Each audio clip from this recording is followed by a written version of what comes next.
আসসালামু আলাইকুম। আমাদের সফটওয়্যার কিছুটা আপডেট হয়েছে, পরিবর্তন হয়েছে। সাময়িক সময়ের জন্য ইনস্টলেশনের প্রসেসে কিছু পরিবর্তন হয়েছে। এখন আমি ভিডিওতে দেখিয়ে দিতেছি, কাইন্ডলি এভাবে ফলো করবেন। আর কাস্টমার ডিটেলস আগেরটাই ফলো করবেন।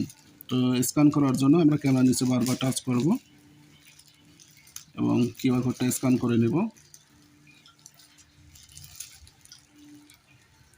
স্ক্যান করার পরে আমরা ওয়াইফাই কানেক্ট করে দেব।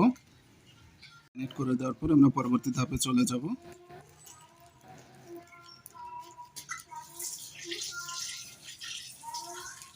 একটু অপেক্ষা করব এখান থেকে ইনস্টল হওয়ার জন্য।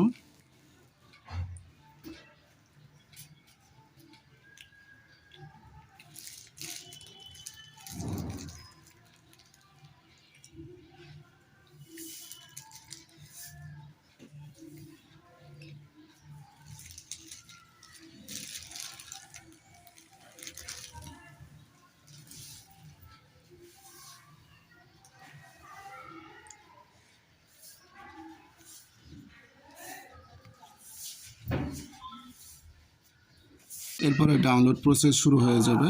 একটু সময় লাগবে ডাউনলোড হতে, ততক্ষণ পর্যন্ত অপেক্ষা করবেন। এরপরে নেক্সট।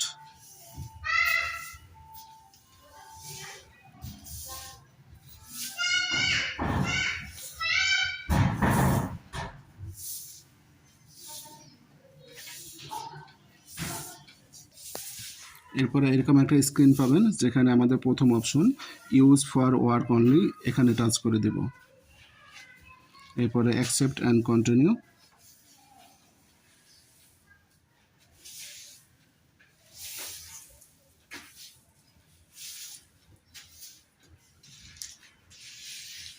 এরপরে নেক্সট।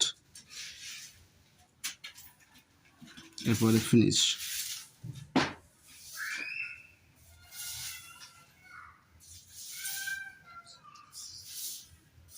মোর, মোর, অ্যাকসেপ্ট।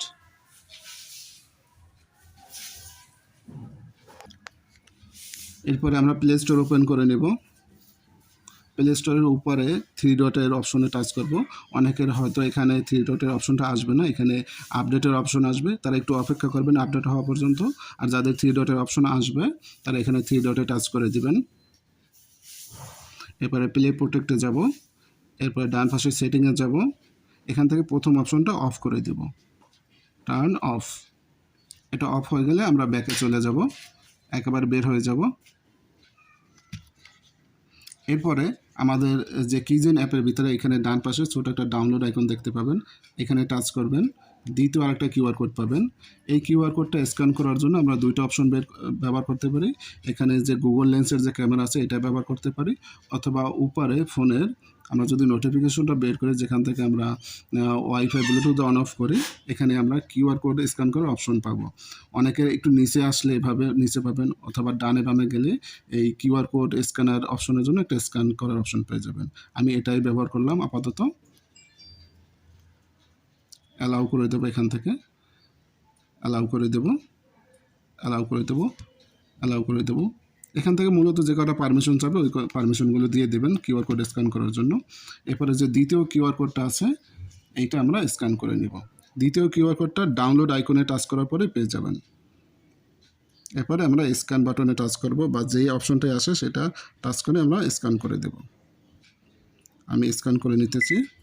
স্ক্যান করার পরে এখানে একটা অপশন আসবে, লিঙ্ক আসবে। অনেকের ক্ষেত্রে ওপেনে আসবে, ওপেন উইথ ক্রোম, যেটাই আসুক এখানে টাচ করে ওপেন করে দিবেন। ক্রোম থেকে ওপেন হয়ে যাবে লিঙ্কটা। এরপরে use without an account, continue, allow. এরপরে ডিটেল বা ওপেন যে অপশনটা আসে এখানে টাচ করে দিবেন। একটু অপেক্ষা করবেন এই ফাইলটা ডাউনলোড হওয়ার জন্য। আমাদের সফটওয়্যারটি ডাউনলোড হয়ে গেছে। ডাউনলোড হয়ে গেলে এটা ওপেন করব। নিচে সেটিং অপশন আসবে, এখানে টাচ করব, অ্যালাউ করে দেব। এরপরে ইনস্টলে টাচ করব। ইনস্টল হয়ে গেলে ডানে টাচ করব, ডান। এরপরে একেবারে ব্যাকে চলে যাব। ব্যাকে চলে গেলে আমরা এখানে বেশ কিছু অপশন দেখতে পাবো। এখান থেকে আমরা টেস্ট ডিপিসি যে অপশনটা আছে এটা ওপেন করব। অ্যালাউ করে দেব। এখানে সার্চ অপশনে টাইপ করব TRA, যে প্রথম অপশনটি আসবে এখানে একবার টাচ করব, আবার সেই প্রথম অপশনে আরেকবার টাচ করব। এখন এখানে বেশ কিছু লেখা আসবে, এখানে আপনি একটু ভালো করে খেয়াল করে দেখবেন। এখানে একটা অপশন থাকবে com.android.onemood, ওয়ানমোড যে অপশনটা থাকবে com.android.onemood, এই ওয়ানমোড কখনো কখনো নিচে থাকবে, কখনো মাঝখান থাকবে, অথবা কখনো উপরে থাকতে পারে। যেখানে থাকুক না কেন এখানে একবার টাচ করবেন। এখানে টাচ করলে উপরে এই লেখাটা চলে আসবে, দেখবেন com.android.onemood এই লেখাটা চলে আসবে। এরপরে ট্রান্সফারে টাচ করবেন। ট্রান্সফারে টাচ করলে নিচে সাকসেসফুল লেখা যখনই আসবে তখন এখান থেকে ব্যাকে চলে যাবেন। ব্যাকে চলে গিয়ে এই যে সেটিং যে আইকনটা আছে আমাদের অ্যাপের আগের মতন, এটা ওপেন করে দেব এবং আগের মতনই পুনরায় ইনস্টল হয়ে যাবে। আগে যেরকম আমাদের পারমিশন দেওয়ার প্রয়োজন হতো ওই পারমিশনগুলো দিয়ে দিলেই হয়ে যাবে। এখান থেকে আমি আগের মতন পারমিশনগুলো দিয়ে দেব। ব্যাকে চলে যাব, ব্যাকে চলে যাব, এখানে এগ্রিতে টাচ করব। এখান থেকে প্রথম দুটি অপশন অন করে দেব, ডিভাইস পলিসি আর সেটিং, এই দুটো অন করে দিলে হয়ে যাবে।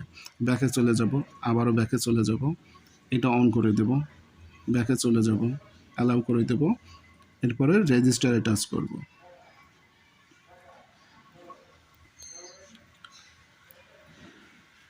রেজিস্ট্রেশন সাকসেসফুল হয়ে গেলে অটোমেটিকলি অ্যাপটি হাইড হয়ে যাবে সেটিংয়ের আইকনটি, এবং কিছু সময় অপেক্ষা করব, 30 সেকেন্ডের মতো সময় নিতে পারে। ততক্ষণে আমরা ব্যাকে দোকানদারের মোবাইল থেকে ব্যাকে চলে যাব এবং অপেক্ষা করব কাস্টমারের মোবাইলটি অটো লক হওয়ার জন্য। এখন আমরা দোকানদারের মোবাইল থেকে কাস্টমারের মোবাইলটা আনলক করে দেব। আনলক বাটনে টাচ করব, সাবমিটে টাচ করব, কাস্টমারের মোবাইলটা তাহলে আনলক হয়ে যাবে। আনলক হয়ে যাওয়ার পরে আমাদের যে আরও দুইটা অ্যাপ আছে, এই যে টেস্ট ডিপিসি, এটা আনইনস্টল করে দেবো, এটা আর প্রয়োজন হবে না। টেস্ট ডিপিসি যেটা আছে এটাকে আনইনস্টল করে দেবো, তাহলে অন্য অ্যাপটাও আনইনস্টল হয়ে যাবে। অনেক ক্ষেত্রে যদি না হয় সেক্ষেত্রে আপনি দুইটা অ্যাপই আনইনস্টল করে দিবেন। এরপর আপনি চাইলে লক আনলক আরেকবার চেক করে নিতে পারেন, আমাদের কাজ হয়ে যাবে। আশা করছি বুঝতে পারছেন ব্যাপারটা। যদি কোনো সমস্যা ফেস করেন অবশ্যই জানাবেন। ভালো থাকবেন। আসসালামু আলাইকুম।